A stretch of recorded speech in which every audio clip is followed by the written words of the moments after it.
And welcome to this edition of the Native News Update on this Monday, February 27th. I'm your host for today's program, again, Paul DeMain. Many of the stories right here can also be found at our website at IndianCountryNews.com. And here we go.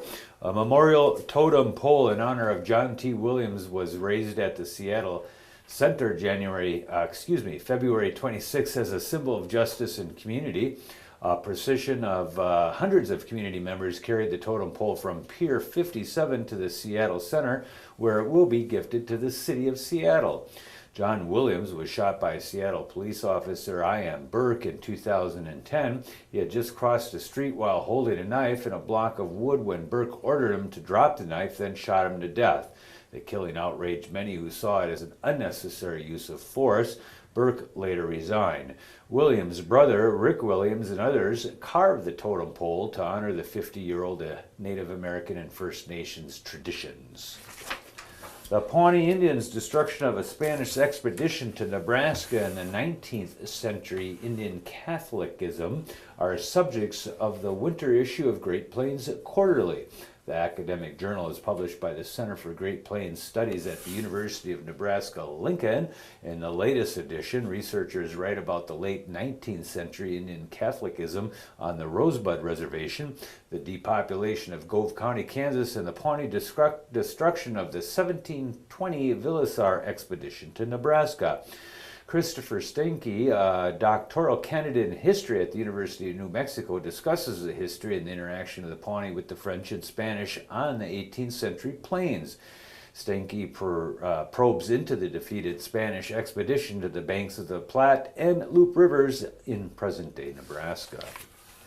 A 47-year-old Fallon, Nevada man has been arrested in the shooting death of his neighbor.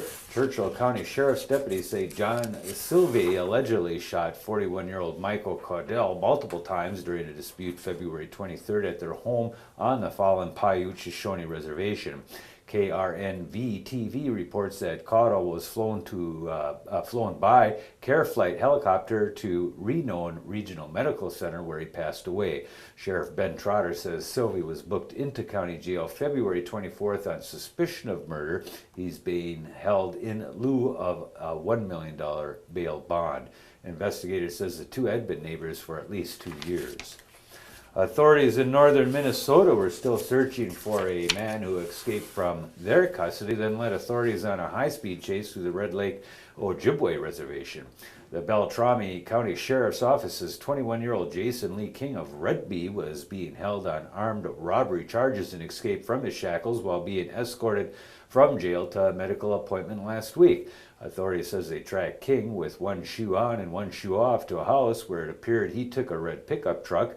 Police located that stolen truck on the Red Lake Reservation and chased King at speeds of up to 90 miles an hour, where he forced several cars off the road on the opposite side, entered several logging roads before he crashed, then fled on foot into the woods.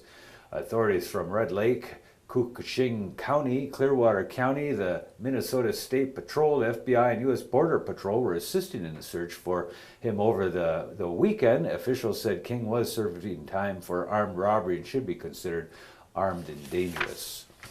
Leaders of a South Dakota tribe who are suing beer makers, distributors, and retailers are now asking a judge to restrict alcohol sales in a tiny Nebraska town that borders their reservation. The Oglala Sioux tribe added the request late last week to a federal lawsuit that seeks $500 million in damages for the alcohol-related problems on the Pine Ridge Reservation. The tribe's attorney, Tom White of Omaha, said he will argue that Nebraska officials have failed to enforce their own laws by allowing beer sales that far surpass the amount that can legally be consumed in the area. Alcohol is officially banned on Pine Ridge, a reservation the size of Connecticut and southwestern South Dakota. Nebraska state law prohibits drinking outside of the stores, and nearest non-reservation town is more than 20 miles to the south.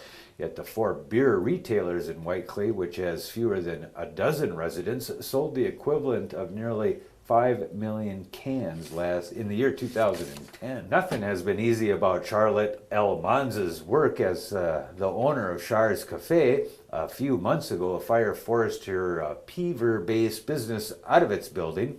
Fortunately, she had insurance and she's preparing to open in a new space. But maintaining the business before the fire was a challenge as well. When El Manza wanted to make some improvements, she needed a loan, and her attempts with her local banker were not very heartening.